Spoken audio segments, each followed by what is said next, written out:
Gridiron 360, Dave and Bill, talking 2020 NFL draft prospects by conference in college football. We went through our top, basically 12 that they have listed out there for the Atlantic Coast Conference, our conference, the ACC. What we want to do now is throw out some names that we think are also potential, they're on prospect boards for the conference, but outside the top 10, 12, and names we think that you'll potentially see in the next year, 2, 3. So what do you say?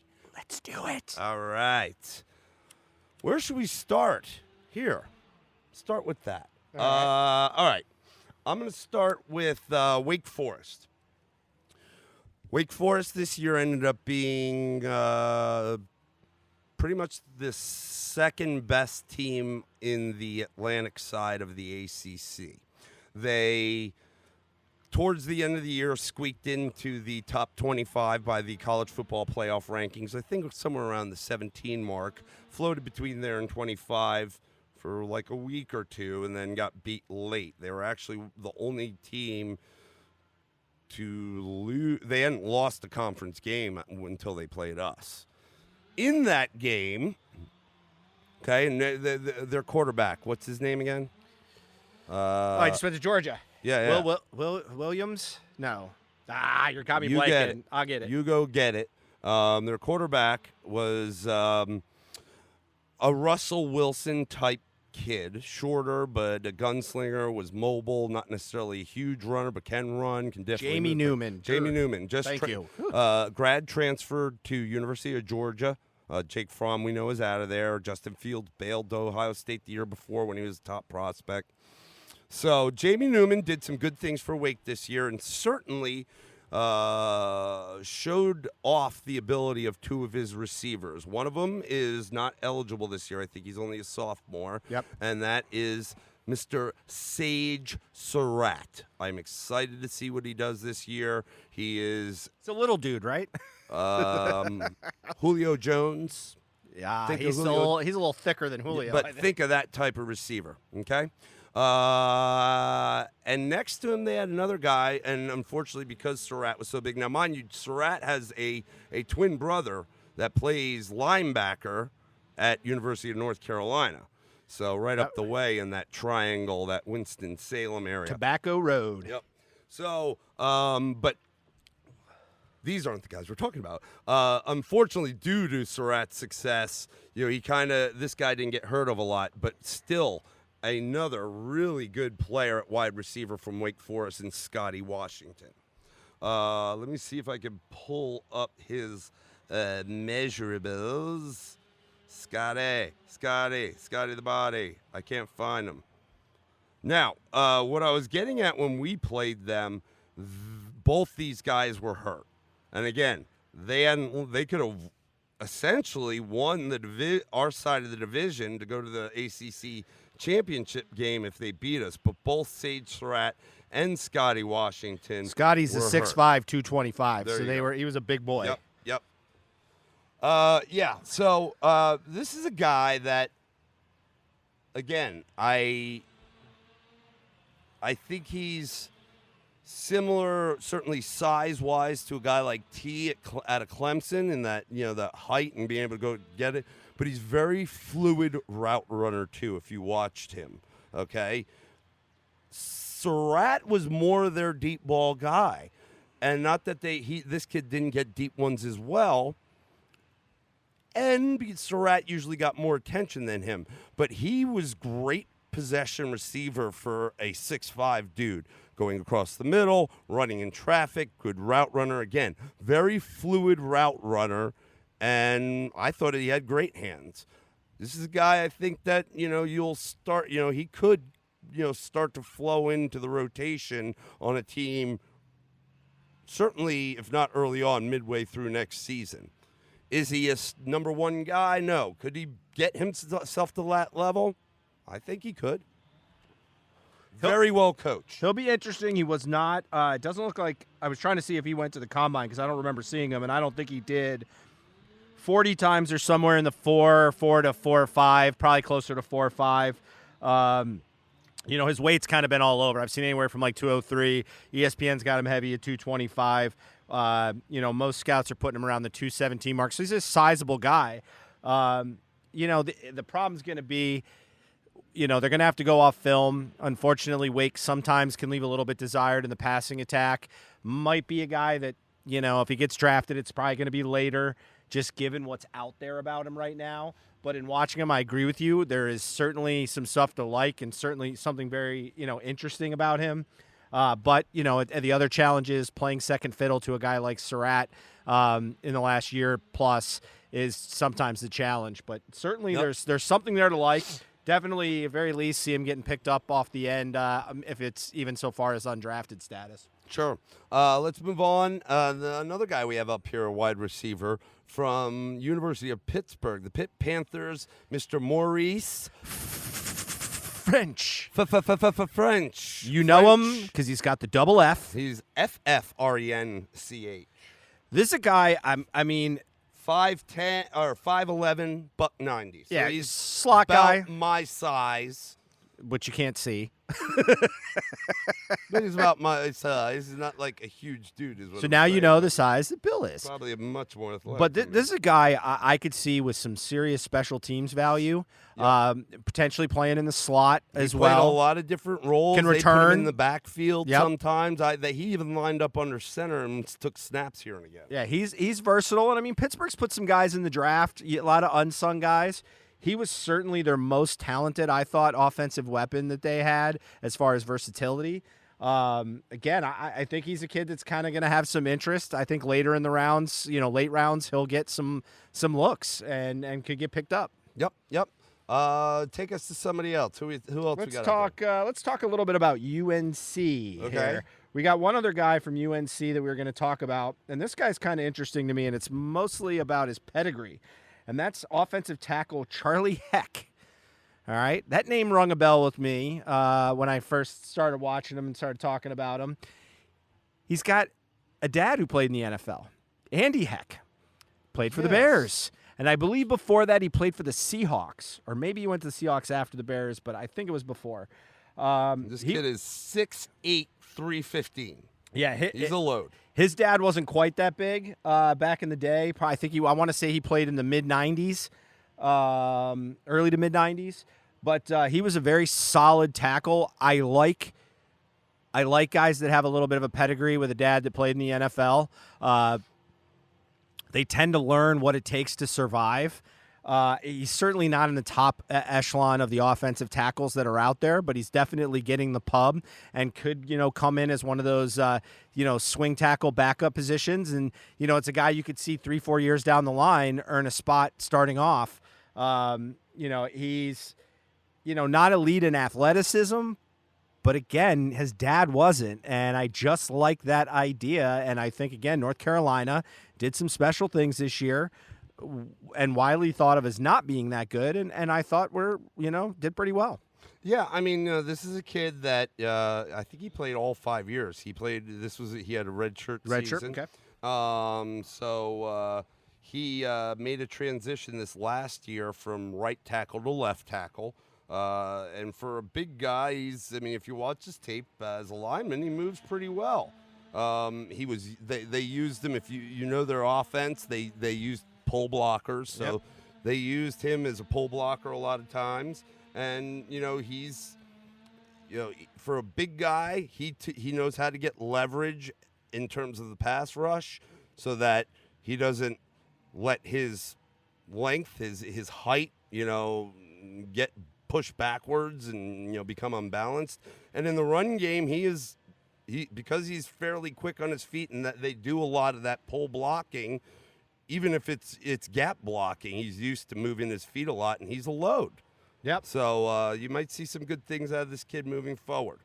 Who else we got? Let's talk about another lineman. Gage Cervenka, guard, Clemson University. If you watch ESPN this year, a guy we love tremendously is Dan Orlovsky. Yep. And they did a couple segments in and out of, I think it was a college football conversation, maybe College Football Live, and they would do like the impact power ratings of certain players on certain teams.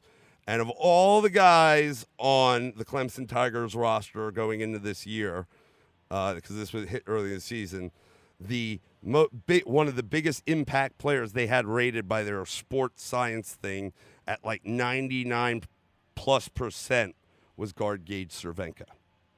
Okay, this guy played several years for us. Again, not a one-hit wonder. Was a starter at least 2 years, but we rotated him in early his first couple years. He was I think he's South Carolina boy, but he was a state champion wrestler.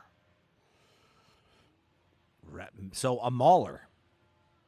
Knows how to use leverage. This guy, which is why guard is perfect for somebody like that. I don't want to dive in because we're running long. We got more guys, but that's really all I need to tell you, dude. Yeah. And, he was tremendous in our success in all facets of the game, run and pass blocking. He was a state champion wrestler, ladies and gentlemen. He is 6'3", 324. That's no little boy. Nope. Okay, Gage Cervenka, know his name. I would bet it won't take long for him to be a starter on a roster. He's at interior O-line. Absolutely. Next, let's talk about some of these Miami players. You got 1, 2, 3, 4. Why don't you go through all of them? See if you can give us about 6-7 minutes. All right. So Total. let's start with their linebacking core. Coming into this year, there was a lot of hype about the Miami defense, and in particular, their two linebackers in Michael Pinckney and Shaq Quarterman. And I guess from a standpoint of, and I got to say, at least 2/3 of their games, if not more. There were times where Miami's defense looked really good. But I have to say I was definitely left wanting out of the linebacking core. These guys are athletic, they're big, they're hitters, yet I saw them struggle when linemen got to the next level. While they can get a bunch of tackles, I was particularly impressed prior to the season by Quarterman and thought he was really going to have a step forward. And in my mind, I thought Pinckney was the better player overall as the year went on. But, certainly they're going to get that middle linebacker. They both, to me, kind of project a little bit as middle linebackers. I think Quarterman is the lighter of the two. I'm trying to pull them both up right now. I think he's about 238. Shaq Quarterman. Miles Pinckney is 5'11", 235. Okay, I got him confused. And Shaq Quarterman is 6 foot 234. Okay, so roughly running around the same. Like, to me, again, you're talking about a body type that's very similar. I'll go back to like a Roquan Smith, who was a top 10 pick. Sideline to sideline, that's kind of the role these guys got to play. I really didn't see it out of them. Miami's D-line actually had times where they played really well. They had the emergence of their their freshman, Rousseau on the DN. You expect, like, this is a position where you're the ultimate cleanup. You're a disruptor. Guy squeaks through a hole. You're the guy that's going to go in there and just blast them. I don't know. They may get drafted on some of their past history, but this year was not good. I think they both cost themselves some draft status, more particularly Quarterman, because I think he was more highly regarded coming into the year. I don't know. I see them more like 5th, 6th round, maybe even Pinckney, Quarterman, one of them being undrafted. Just wasn't terribly impressed. Let's talk about their corner, Trajan Bandy.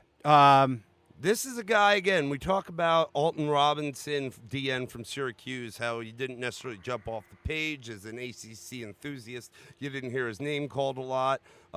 Bandy's name was. Yeah, I mean, Bandy was going and taking on some of the better receivers. Yep. I remember watching him against Florida State. We had Tamarian Terry, and, Bandy did some really good things. Can tend to be caught peeking, and among other things, like, he can get out of position. He's not huge. He's only 5'9", 186. May look more to be on the inside, but he does play with a little bit of a nasty streak at times. He's a taunter, he's a talker, and I don't mind that as long as you're backing it up. But I think he's got a lot of competition out there in the corner slot from more of the size guys, but could be picked up and looked at, I think, late rounds, potentially as a... This is a guy that'll be playing in the NFL before long. Yeah, Definitely, yeah, I think so. At least depth, but if not starting. Yeah. He's a player, dude. This is a scrapper. This is a kid that he's a player. Yeah, and he was an honorable mention for the All ACC, so it wasn't the best year. But again, Miami was a sub 500 team, so they weren't. They just did not have a good year when they were hoping they would take a step forward. Now a lot of their problems originated on offense. 5'9", a buck 88. Yep. So he's he's the kind of guy that can probably play there for you. His career kind of slid backwards more than forwards. He was a real hot guy coming out in his freshman year, like he was a big name in the ACC. Just didn't quite get elite. Yep. Did you talk about Garvin? No. All right, go ahead. And then you got Jonathan Garvin, who's a D-line guy for them. I guess the best way I'd see it is just off what I've seen of him. He's not special, solid. I don't know that. I don't know. I didn't see him jump off the page with me. Their D-line, they had some players, but their strength was their linebackers, and then maybe their secondary thereafter. They had great linebackers, and so that can sometimes overcome some things, or make some people look better. You have Garvin's measurables. I can get it for you. If I don't get him first. 6'4", 263. Edge guy, so sizable, a little bit lighter but tall in terms of edge, but I guess that's not too bad. This is another guy, especially if you're an edge guy like Alton Robinson. Didn't necessarily hear his name called a ton, but you got guys like you just rattled off, and Pinckney, Quarterman, and Bandy, whose name were called a ton. So he kind of fell a little bit back on that. Don't really know. Probably a late round guy. He does. I will say this about his frame. He's a big guy, but he's got the ability to add. At least it looks like it. He can add some weight. Yeah. So 264 is already starting out with that. Again, he played with Rousseau, so he's not particularly explosive because they had a lot of pressure coming from that other edge. I would have liked to seen more stat pile-ups for him, especially as defenses later in the year started moving away from Rousseau. All right. We're both talking at the same time. All right. So let's hit our last couple of guys that we're going to do an analysis on. Got another guy out of Syracuse, another defensive end. We kind of talked a little bit already about Alton Robinson. His cohort is 6'3", 253-pound senior, Kendall Coleman. This is a guy kind of, and I think this is really true of Alton Robinson, is the consistency. He's just wasn't terribly consistent, really in any piece of the game, but certainly obviously he's going to be, looked at more as the rusher. He's probably a guy that's going to get a little bit of a look, but again, I think part of it is Syracuse and how poorly they played last year, and their defense wasn't particularly explosive. Could be one of those guys. I just don't know that I see him getting drafted. He's a senior, so there's no more coming back. So he had to kind of take a shot at it. These guys kind of looked at, much like Alton, I think, is a little bit more of a sleeper type. Yep. Let's see, who else? Cornerback Mark Gilbert out of Duke, 6'1", $175. I believe it was like 2016 when he was an incoming freshman at Duke, and they were said to have like one of the best top 2-3 recruiting classes in terms of that. In terms of their secondary, or maybe even I think it was the best in their school history, and Mark Gilbert was part of that. They have some really good players in that area over the years, and they lost a couple of them to the draft in recent years, and that area of their game definitely fell off. Was it this past year they opened with Bama? Yep. And, you saw Bama try to exploit the loss of their linebacking core due to injury going into the season, going up the middle, and they were able to do some of that. But there wasn't much coming from the outside, and then when Bama started to open it up with the passing game, they just blew it wide open. So again, this is guys probably a little more of a project, but we can go in and do some good things for you and certainly add depth.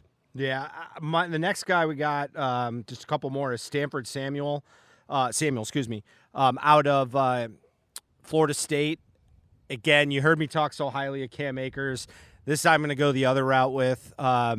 His dad played for us just after I had graduated. I think it was like early 2000s.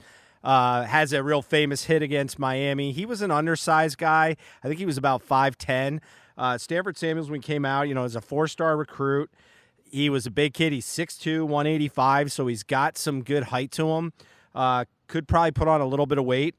He went into the combine. He left a year early, went in the combine, and absolutely stunk it up at the combine. For example, ran a 4.65 40, which is extremely slow for a corner. He's a guy that never really played with the edge we wished he did. The hope was he was going to be that guy you could leave out on an island. We tried. He had a tendency to get burnt too many times, peeking back. Now, I don't know that Florida State really used him to his strengths, but I think the tape is not going to be kind to him. Just with his size, does somebody take a chance on him later? Potentially. He's got physical tools, but I just think he's been coached very poorly, and I don't know that he's really got the right mentality, where I talked about like a Heck who has a NFL dad pedigree, and Stanford Samuels played some time in the NFL. I think, this is a kid maybe that had a little bit more belief that his name was going to carry him and didn't quite play the way we wanted him to. So I kind of look at him as a bust prospect. But, maybe an NFL team can get more out of his physical skills. All right, last guy that we're just going to mention, Jarius Moorhead, safety, NC State, 6'1", 215. He is a senior. He played several years. Again, I'm not really – nothing jumps off the page, but a solid player who has a lot of years of experience. And – they've gone up against some pretty good wide receiver competition in the secondaries in the ACC Atlantic, I think. So, another guy I think that is, in terms of listed on the safety board, he's way down there. I think he's still a top 350 prospect, but, he's he's down near 350. So, and even on the safety board that a lot of them have out there, he's pretty deep. So he'll probably get drafted. It'll just be late. It'll be a last day draft pickup or not undrafted. And I'd just say kind of overall as we kind of wrap this up, certainly this last segment was more about guys that were on the fringe of getting drafted to more undrafted, or maybe even guys that don't make a roster next year, or even on a practice squad. And there's others out there. I've seen others in this conference, that we haven't mentioned. Clemson guys, Florida State guys, and so on. Yeah, I would say this is a year where overall I think the high-end talent of the ACC wasn't very strong. But if you look at the ACC historically, for all the talk about the SEC, the ACC is usually from a drafting perspective, one of the top-level conferences out there. This is probably not the year. I really think they have one guy that is absolutely game-changing in Isaiah Simmons out of Clemson. But, and then Mekhi Becton, certainly a first-rounder and the potential for like a T. Higgins. But this is probably not their strongest draft year that I've seen recently. While next year, I think Clemson alone is going to probably put us in the top 10.